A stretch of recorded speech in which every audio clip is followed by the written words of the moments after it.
여러분에게 본문의 말씀 골로새서 1장 9절부터 12절에 있는 말씀을 중심으로 해서 기도의 영성을 회복합시다 라고 하는 제목으로 함께 은혜를 나누려고 합니다. 하나님의 말씀인 성경에는 우리가 기도해야 될 까닭에 대해서 많은 증거를 우리에게 보여주고 있는 것을 보게 됩니다. 그런데도 불구하고 아직도 많은 성도들이 신앙생활에 있어서 이 기본이 되는 기도를 등한시하거나 또 하나님은 기도가 꼭 필요하다고 생각하지 않는 사람들이 많이 있는 것 같습니다. 어떤 분들은 가끔 그러기 때문에 기도하고 어떤 사람들은 어떤 충동을 받을 때만 기도합니다. 그러나 우리는 기도하고 싶을 때뿐만 아니라 여러분 어느 때든지 항상 하나님 앞에 기도하는 자가 되어야 되는데, 왜냐하면 기도는 성도의 호흡이요 생명이기 때문에 그렇습니다. 우리에게 육신의 양식이 없으면 살아갈 수 없는 것처럼 성도들에게 있어서 기도가 없이는 영적인 삶을 영위할 수가 없는 것입니다. 오늘 여러분 기도가 부족한 탓으로 많은 사람들이 힘이 있는 신앙생활, 또 주 안에서 축복된 삶, 어려움을 극복하는 능력을 가지지 못하고 살아가는 사람들이 너무나도 많이 있는 것을 보게 됩니다. 여러분, 우리는 하나님께 기도함으로 말미암아서 앞서도 말씀드린 것처럼 힘 있는 신앙생활도 할 수 있는 것이고 하나님의 축복도 받을 수가 있고 어려움을 극복할 수 있는 능력도 기도를 통해서 얻게 된다라고 하는 사실을 기억하시기를 바랍니다. 여러분, 예수 그리스도는 기도에 대해서 우리 모든 성도의 본이 되십니다. 예수님이 생애 전체가 바로 기도의 생활이었음을 우리가 분명히 알 수가 있습니다. 여러분, 예수님의 말씀과 사상 속에는 깊이 기도의 희생이 들어있음을 우리가 분명히 알 수가 있는데, 주님께서는 이와 집단 모든 사람에게 기도의 본을 보이시고 또 친히 기도하심으로 말미암아서 하나님의 능력을 힘입어 당신의 사역을 힘있게 감당하셨다라고 하는 사실을 우리가 분명히 알 수가 있습니다. 그런 주님께서는 오늘 우리가 하나님 앞에 기도하기를 원하시고 또 기도하는 자녀가 되기를 기대하신다라고 하는 사실을 우리가 기억을 해야만 됩니다. 또 여러분, 하나님은 성경에 있는 말씀에 보면은 특별히 하나님께서 쓰신 사람들 보면은 하나같이 모두가 다 기도의 사람들이었다라고 하는 것을 우리가 분명히 알 수가 있습니다. 여러분, 성경적으로 모세도 엘리야도 사도 바울도 모두 기도의 사람이었습니다. 그러나 역사적인 인물들 가운데도 위대한 사람들은 모두가 다 기도의 사람들이었음을 우리가 분명히 알 수가 있습니다. 중세기 영적 흑암의 장막을 걷어지운 말틴 루터도 아침마다 3시간씩 하나님께 기도하는 사람이었고, 여러분, 존 낙스는 온 밤을 기도로 세우기가 일수였다라고 그렇게 말합니다. 또 웨슬리 역시 온 밤을 아이와 집안 그는 세워가면서 하나님 앞에 기도를 했고 새벽마다 일찍 일어나서 하나님께 기도했던 사람임을 우리가 분명히 알 수가 있고, 세계적인 부흥사였던 빌리 그레함도 역시 기도의 사람이었습니다. 무디도 역시 기도의 사람이었습니다. 그 밖에도 많은 이와 같은 역사적인 인물들 가운데는 이것도 하나님께 기도함으로 말미암아서 어떤 훌륭한 이와 같은 사람으로 이와 지금 모든 사람의 귀감이 되고 있는 것을 볼 수가 있습니다. 그렇기 때문에 과거나 현재나 앞으로도 기도는 만사의 원동력이고 축복의 도화선이며 난제를 해결해가는 열쇠가 되는 겁니다. 그런데에도 불구하고 오늘날 많은 성도들 가운데는 기도를 도외시하거나 또 하나님은 기도를 여러분 또한 우리 신앙생활에 꼭 필요한 기본적인 요소로 생각하지 않는 사람들이 너무나도 많이 있는 것을 보게 됩니다. 여러분, 왜 우리가 신앙생활하면서 기도의 생활을 해야만 되느냐, 그 이유를 오늘 이 본문에 있는 말씀을 중심으로 해서 우리가 살펴보며 은혜를 나누기를 원합니다. 첫째로 여러분, 우리가 기도를 왜 해야 되느냐, 세상과 싸워서 승리하기 위해서 기도해야 된다라고 말씀하고 있습니다. 여러분, 우리는 흔히 기도하면은 마치 세상을 등지고 세상에서 피하여 수도를 하는 것과 같은 그렇게 생각을 하는 경향이 많이 있습니다만은, 그러나 여러분, 사실은 그렇지가 않습니다. 기도란 악하고 험한 세상에서 피하는 것이 아니라 오히려 그런 세상에 뛰어들어서 그 세상과 맞서 싸우는 것임을 믿으시기를 바랍니다. 여러분, 에베소서 6장에 있는 말씀에 보면 사도 바울은 성도들의 신앙생활을 전장에서 싸워야 하는 전쟁의 상황으로 묘사하고 있는 것을 볼 수가 있습니다. 그래서 성도들은 언제 어디서든지 적과 맞서 싸울 수 있도록 항상 무장을 하고 살아야 된다라고 말씀하고 있습니다. 그러면 여러분, 무엇으로 무장을 해야만 영적 전쟁에서 승리할 수 있을까요?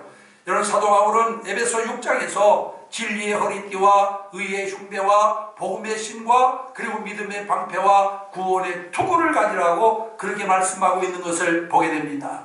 여러분, 여기 지금 먼저 말하고 있는 이런 것들은 모두가 다 방어를 위한 전투 장비임을 우리가 분명히 알 수가 있습니다. 그렇다면 공격을 위한 무기는 무엇입니까? 여러분, 그것은 바로 6장 17절에 보면은 성령의 검과 하나님의 말씀이라고 그렇게 말씀하고 있는 것을 보게 됩니다.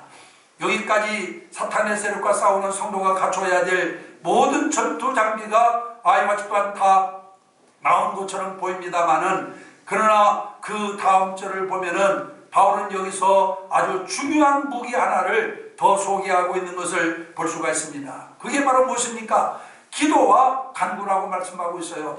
여러분, 6장 18절 19절에 보면은 모든 기도와 간구로 하되 무시로 성령 안에서 기도하고 이를 위하여 깨어 구하기를 항상 심쓰며 여러 성도들을 위하여 구하고 또 나를 위하여 구할 것은 내게 말씀을 주사 나로 입을 벌려 복음의 비밀을 담대히 알리게 하옵소서 할 것이니 라고 이렇게 말씀하고 있는 것을 보게 됩니다. 아멘. 여러분, 무슨 말씀입니까? 모든 무장을 갖추고 있다 하더라도 실제로는 그것으로 싸우는 것이 아니라 바로 기도와 간구로 싸워야 된다라고 하는 말씀인 줄로 믿습니다.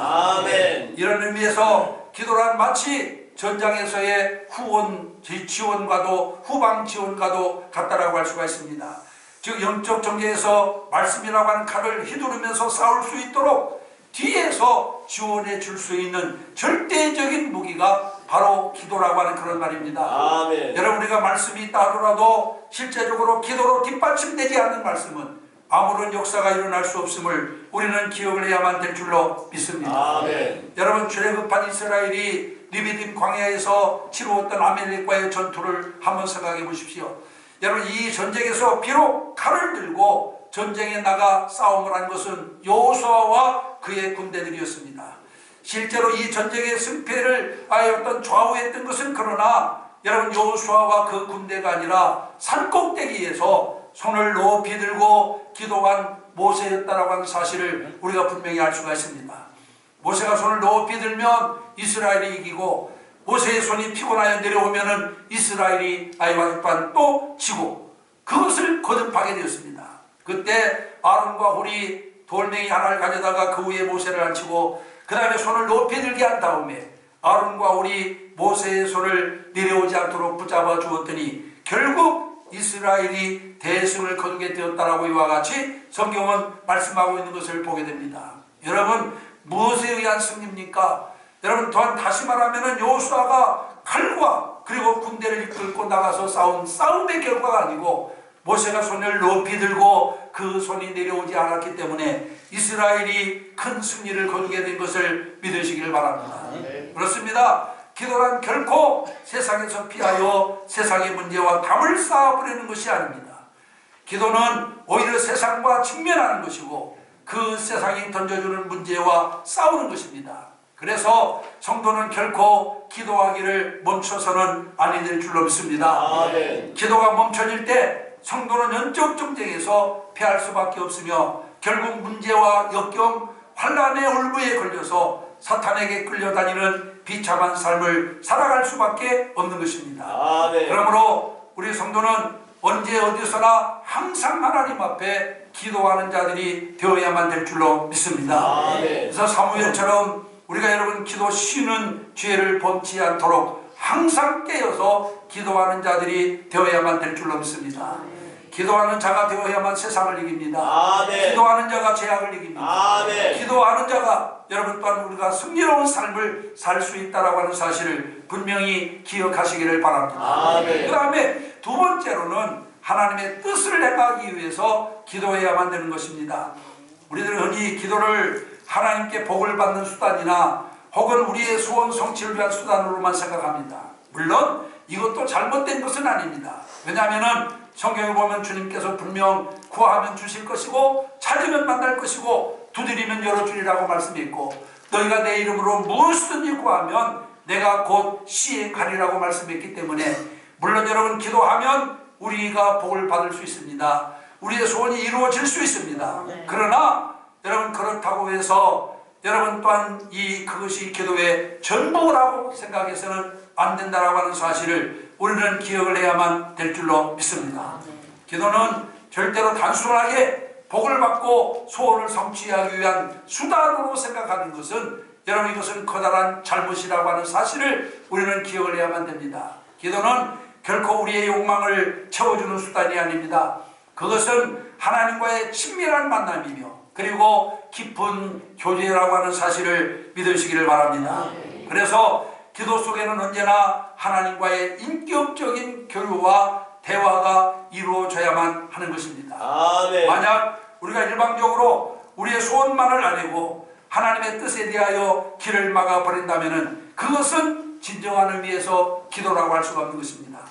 여러분 기도가 이처럼 하나님과의 인격적인 교류이고 대화라고 한다면 과연 이 교류와 대화 속에서 누가 주도권을 가지고 말씀하고 누가 그 말을 받아서 시행하는 자가 되어야 되겠습니까? 여러분 하나님께서 말씀하시는 자가 되고 우리가 수행하는 자가 되어야 되겠습니까? 아니면은 우리가 말하는 자가 되고 하나님께서 수행하는 자가 되어야 되겠습니까? 당연히 하나님께서 말씀하시는 자가 되고 우리는 그 말씀을 듣고 시행하는 자가 되어야만 될 줄로 믿습니다. 그런데 기도를 단순히 축복이나 받고 소원 성취의 수단으로 생각하는 사람들은 이것을 바꾸어 버리는 것입니다. 자기들이 말하는 자가 되고 하나님 그 말을 듣고 시행하는 자로 만들어 버리는 것이죠. 그리고 자신들은 하나님의 말씀에 완전히 길을 막아 버립니다. 이 얼마나 불경스러운 일입니까? 여러분 예수님께서 십자가에 달리기 전날 밤 겟세마네 동산에서 어떻게 기도하셨는지 우리는 여러분 그 주님의 기도를 주목해 봐야 됩니다. 예수님께서 죽음을 앞에 놓고 하나님께 하나님 나는 죽을 수 없습니다. 내가 십자가에서 왜 죽습니까? 내가 십자가에서 죽어야 된다고 한다면 그 계획을 철회해 주십시오 하고 이렇게 하나님께 기도하지 않았습니다. 주님은 어떻게 기도했습니까? 아버지여 만일 할 수만 있으면 이 잔을 내게서 옮겨주시되 그러나 내 원대로 하지 마시고 아버지의 뜻대로 하기를 원하나이다 라고 그렇게 기도하고 있는 것을 볼 수가 있습니다. 여러분 아버지의 뜻을 구하고 그 뜻이 무엇이든지 그 뜻대로 따르겠다라고 주님은 그렇게 기도하고 계신 것을 볼 수가 있습니다. 여러분 이것이 진정한 기도인 것을 믿으시기를 바랍니다. 여러분 그런데 우리는 어떻습니까? 기도는 우리가 바라는 것을 하나님께 구하고 그 구한 것을 받는 것이라고만 그렇게 착각을 하고 있습니다. 그래서 우리의 기도는 언제나 하나님의 뜻보다는 우리의 뜻이 우선되어 왔습니다. 그러나 오늘 이 본문에 있는 말씀해 보니까 9절에 바울은 그렇게 기도하지 않았습니다. 그는 골로새 교회 성도들에게 자신이 너희로 하여금 모든 신령한 지혜와 총명에 하나님의 뜻을 아는 것으로 채우게 하시고 라고 이렇게 여기 기도하고 있는 것을 볼 수가 있습니다. 여러분 이게 무슨 말입니까? 하나님께서 골로새 교회 성도들이 원하는 것을 다 이루어 달라고 기도하는 것이 아닙니다. 그들이 가진 지혜와 총명이라고 하는 그릇에 하나님의 뜻을 아는 것으로 채워주셔서 하나님 뜻대로 행하게 해달라고 기도하고 있는 것을 보게 됩니다. 아멘. 여러분 우리 성도들은 하나님의 뜻을 아이와 적당 따라 살아가는 자가 되어야 됩니다. 아멘. 그래서 여러분 우리는 끊임없이 주님의 뜻을 구하는 자가 되어야 됩니다. 아멘. 하나님이 원하시는 일을 해야 됩니다. 아멘. 내가 원하는 일을 이루려고 하는 것이 아니라 하나님께서 나를 통해 이루고자 하는 일을 행하는 자가 되어야 될 줄로 믿습니다. 아멘. 그래서 바울은 이 골로새 교회 성도들을 위해서 기도할 때에도 여러분 골로새 교회 성도들이 원하는 모든 것을 다 응답해 달라고 그렇게 기도하는 것이 아니라 그들이 가지고 있는 지혜와 총명의 그릇에 하나님의 뜻을 담아주셔서 아멘. 하나님의 뜻으로 채워서 아멘. 그 뜻을 따라 행하는 자들이 되게 해달라고 그렇게 기도하고 있는 것을 보게 됩니다. 아멘. 그렇습니다. 우리가 하나님께 드려야 될 기도가 바로 이런 기도임을 믿으시기를 바랍니다. 아멘. 우리의 의지와 주장을 내세우며 우리의 뜻대로 모든 것이 되게 해달라고 매달리며 고집을 피울 것이 아니라 우리가 하나님의 뜻이 무엇인지를 깨달아서 그 뜻대로 행할 수 있도록 능력을 달라고 하나님께 구해야 될 줄로 믿습니다. 그런데 많은 사람들은 하나님의 뜻은 관계치 않습니다. 자기의 뜻을 소중히 여깁니다. 자기가 원하는 것만 이루면 된다고 생각합니다. 그렇기 때문에 우리가 아무리 기도해도 응답을 받지 못하는 것입니다. 우리는 여러분, 진정한 기도는 내 뜻을 이루기 위하여 내 욕망을 관철하기 위해서 구하는 것이 아니라 하나님의 뜻을 찾고 하나님의 뜻을 행하기 위해서 기도하는 자가 되어야 됨을 믿으시기를 바랍니다. 사랑하는 성도 여러분, 우리는 결코 기도를 단순히 무언가를 받기 위한, 또한 우리의 뜻을 성취하기 위한 수단으로만 생각해서는 안 됩니다. 오히려 하나님의 뜻을 알고 그 뜻을 행하기 위하여 기도하는 자가 되어야 될 줄 믿습니다. 그럴 때 우리는 비로소 진정한 기도의 사람이요 능력 있는 하나님의 일꾼이 될 줄로 믿습니다. 그래서 여러분, 우리는 무엇보다도 하나님 뜻에 닮은 자가 되게 해달라고, 하나님의 섭리를 읽을 수 있는 자가 될 수 있도록 하나님 앞에 끊임없이 기도하는 자가 되어야 될 줄 믿습니다. 그 다음에 세 번째로는 나 자신의 변화를 위해서 기도해야만 되는 겁니다. 기도는 상황을 바꾸기 위해서 하는 것이 아니라 오히려 자기 자신을 변화시키기 위해서 하는 것이 바로 기도입니다. 많은 성도들은 기도할 때 하나님께서 그 기도를 들으시고 자기들이 처한 어려운 형편과 상황을 변화시켜 주셔서 자신들로 하여금 그 어려운 형편과 상황에서 벗어나게 해달라고 그렇게 기도하는 것이 일반적입니다. 그러나 사실 그렇게 형편과 상황이 변화시키는 것만으로는 진정한 기도의 응답이 될 수 없을 때가 많이 있습니다. 왜냐하면 비록 형편과 상황이 바뀌어진다 하더라도 사람이 바뀌어지지 않는다고 한다면 결국 그 사람은 또다시 기도하기 이전의 상황으로 되돌아갈 수 있기 때문에 그렇습니다. 예를 들어서 말씀드리면, 낭비가 심하고 게을러서 가난하게 된 사람이 열심히 기도해서 많은 물질의 축복을 받았다라고 가정하면 여러분, 그것을 가지고만 진정한 기도의 응답이라고 할 수 없다라고 하는 것입니다. 왜냐하면 그런 그릇된 삶의 방식으로 말미암아서 또다시 하나님께서 주신 이와 같은 재물을 탐진할 수 있기 때문에 그렇습니다. 또 여러분, 방만하고 비합리적인 경영으로 사업에 실패한 사업가가 열심히 기도해서 실패한 사업체가 다시 세워졌다라고 가정할 때 이것만 가지고는 진정한 기도의 응답이라고 할 수 없다라고 하는 것입니다. 왜냐하면 그 사업가는 그의 방만하고 비합리적인 경영 패턴으로 말미암아서 또다시 사업에 실패할 수 있기 때문에 그렇습니다. 그래서 하나님께서는 당신의 백성이 기도할 때 그가 처한 환경과 형편을 변화시켜 주시기에 앞서서 기도하는 사람을 변화시켜 주심을 우리는 기억해야 될 줄로 믿습니다. 먼저 하나님은, 우리는 내 상황과 형편이지만 하나님은 기도하는 사람이 먼저입니다. 내가 변화되지 않으면, 내가 완전히 새롭게 되지 않으면 나에게 무엇을 준다 하더라도 그것은 또다시 잃어버릴 수가 있습니다. 그렇기 때문에 내가 변화되어야, 이제는 내가 새롭게 되어야 하나님의 주신 축복을 소중히 여기고 그것을 잘 간직할 수 있기 때문에 그렇습니다. 그러므로 여러분, 기도를 단순하게 내 욕구를 충족시키고 내 소원을 이루려고 하는 그런 수단으로만 생각해서 안 됩니다. 먼저 내 자신을 변화시키는 수단으로 사용해야 된다라고 하는 것을 믿으시기를 바랍니다. 여러분, 느헤미야의 경우를 한번 생각해 보세요. 그가 예루살렘 성이 해파됐다고 하는 소식을 듣고 이스라엘의 회복을 위해서 눈물을 흘리면서 하나님 앞에 기도를 했습니다. 하나님께서는 해파된 상황을 변화시켜 주신 것이 아니라 오히려 느헤미야 자신을 변화시켜 주었음을 믿으시기를 바랍니다. 그가 눈물로 기도했더니 하나님께서 어느 날 갑자기 자고 일어났는데 여러분, 해파된 예루살렘 성이 딱 중건된 것이 아니었어요. 하나님은 바로 예루살렘의 회복을 위해서 눈물로 기도하는 에레미야를 변화시켜가지고 이 에레미야로 하여금 예루살렘으로 돌아가서 예루살렘 성을 재건하는데 앞장을 서게 만들어서 예루살렘 성을 여러분 또한 중건하게 만든 것을 믿으시기를 바랍니다. 이것이 진정한 기도의 응답입니다. 우리가 하나님 앞에 기도했던 어느 날 갑자기 자고 일어났더니 재물 창고에 재물이 가득가득 차이고 어느 날 자고 일어날 때 안 되던 회사가 왕창 번창하고 이런 것이 아니에요. 내 자신이 변화되어서 하나님, 앞서 말씀이 지금 오늘 본문에서 사도 바울이 골로새에게서 교회 주신 말씀처럼 그 지혜와 총명 속에 하나님의 그와 같은 뜻을 담아서 그들이 그것을 실천할 때 여러분 바로 가시적인 축복의 역사가 일어나게 되는 것을 믿으시기를 바랍니다. 아멘. 내가 변하지 않으면 안 됩니다, 여러분. 아멘. 내가 변하지 않으면 하나님의 응답을 받지 못합니다. 아멘. 사도 바울 한번 보세요. 그는 자신의 몸에 가지고 있던 가시로 인해서 하나님께 3번이나 기도를 드렸어요.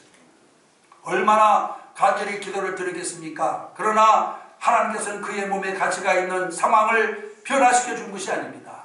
오히려 바울 자신을 변화시켜서 그로 하여금 자신의 몸에 가시를 가지고도 기뻐하며 하나님 앞에 감사하게 만든 것을 믿으시기를 바랍니다. 아멘. 이처럼 진정한 기도의 응답은 기도하는 사람이 처한 환경을 변화시키는 것이 아니라 오히려 기도하는 사람 자신을 변화시켜 주는 것임을 믿으시기를 바랍니다. 아멘. 그렇기 때문에 우리는 기도할 때 우리의 처한 상황이 변하지 않았다고 해서 낙심하거나 실망해서는 안 됩니다.